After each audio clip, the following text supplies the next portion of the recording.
तक जेल की cell number 2 में कैद मुल्क के साबिक वजीर आजम ने सेशन कोर्ट के फैसले के खिलाफ इस्लामाबाद हाई कोर्ट में अपील दायर कर दी है और सुप्रीम कोर्ट ने भी ट्रायल कोर्ट के फैसले के खिलाफ प्राइवेट शहरी की दरख्वास्त को नंबर अलॉट कर दिया है। इस्लामाबाद हाई कोर्ट में दायर की गई अपील में अदालत से सदा की गई है कि ट्रायल कोर्ट का फैसला खिलाफ कानून है। मरकजी अपील पर फैसले तक सजा मुअत्तल करके चेयरमैन पीटीआई की रिहाई का हुक्म दिया जाए और सजा कलअदम करार दे दी जाए। क्या ये फैसला आला अदालतों में अपहोल्ड होगा? क्या विटनेसेस की रेलेवेंसी को क्वेश्चन में लाना इस फैसले को मुतासिर कर सकता है? जानिए सलमान अकरम राजा की राय।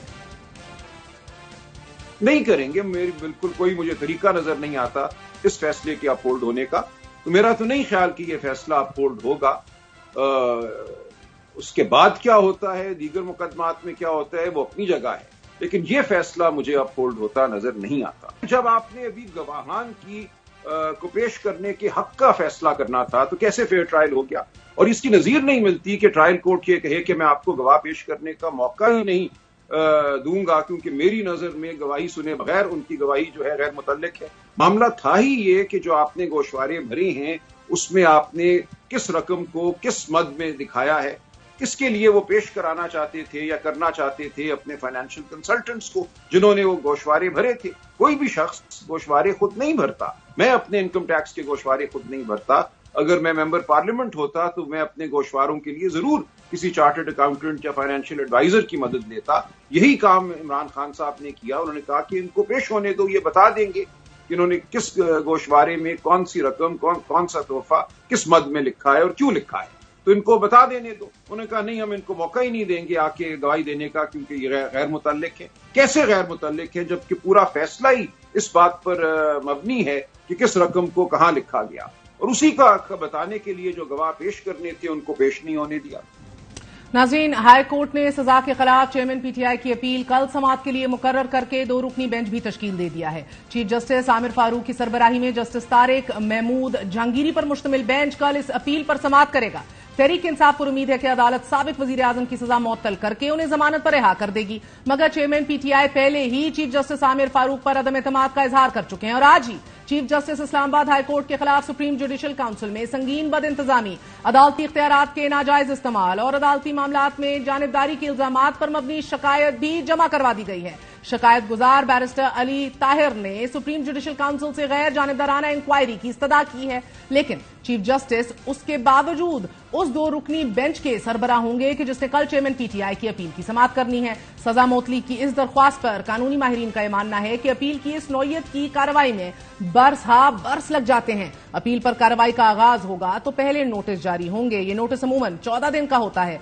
मुमकिन तौर पर 14 दिन बाद दोबारा समाअत होगी और इस समाअत पर भी सजा मुअत्तल नहीं हो सकती। यह कार्रवाई चलेगी और अगर इस अपील का बहुत जल्द फैसला सामने आ भी जाए तो 10 सितंबर से पहले मुमकिन नहीं है। 16 सितंबर को मुल्क की सबसे बड़ी अदालत की कमान भी तब्दील होने जा रही है। सजा मुअत्तल हो जाने के बावजूद मगर चेयरमैन पीटीआई को अपनी नाअहली खत्म कराने के लिए तवील कानूनी जंग लड़ना होगी और इसमें कई बरस भी लग सकते हैं।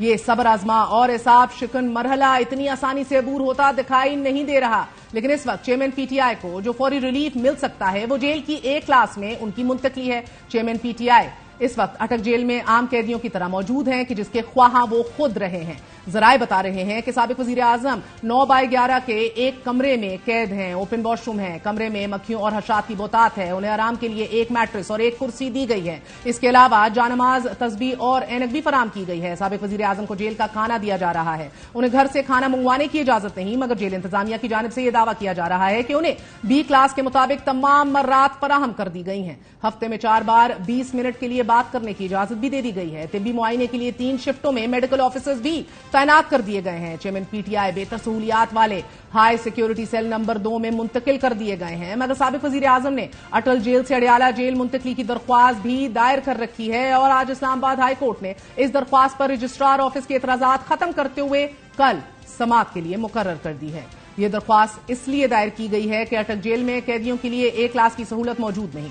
जेल में बताया गया है कि A क्लास कैदियों को रिहाइश के लिए 2 कमरों की बैरक दी जाती है।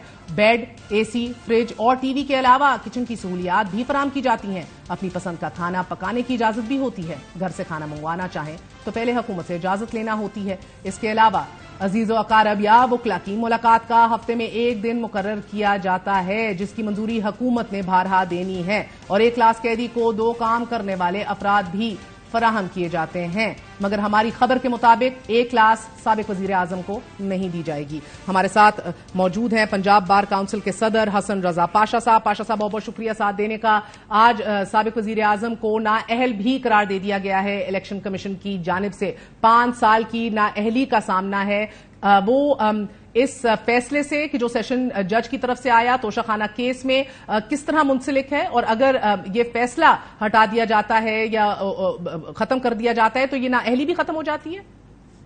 चूंकि एक सजा उनको हो चुकी है एक कॉम्पिटेंट कोर्ट से और अपील उनकी पेंडिंग है इस्लामाबाद हाई कोर्ट में, तो जब तक ये बरी नहीं होते उस वक्त तक नाअहली खत्म नहीं होगी।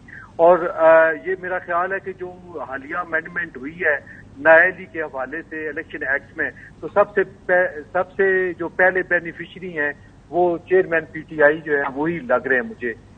तो सस्पेंशन तो हो जाएगी जो सजा है उसकी, लेकिन बरीयत तक उनकी नाअहली बरकरार रहेगी। अगर तो सुप्रीम कोर्ट ऑफ पाकिस्तान तक रहती है सजा कायम तो फिर तो ये नाअहल रहेंगे 5 साल तक, और अगर दरमियान में हाई कोर्ट में या सुप्रीम कोर्ट ऑफ पाकिस्तान में वो बरी हो जाते हैं तो नाअहली जो है उस वक्त से। तो पाशा साहब, क्या ये जो नई कानून साजी की गई है, क्या इसके तहत नवाज शरीफ साहब को भी तो सबसे पहले फायदा होगा, या डायरेक्ट बेनिफिशियरी आपको खान साहब ही लग रहे हैं?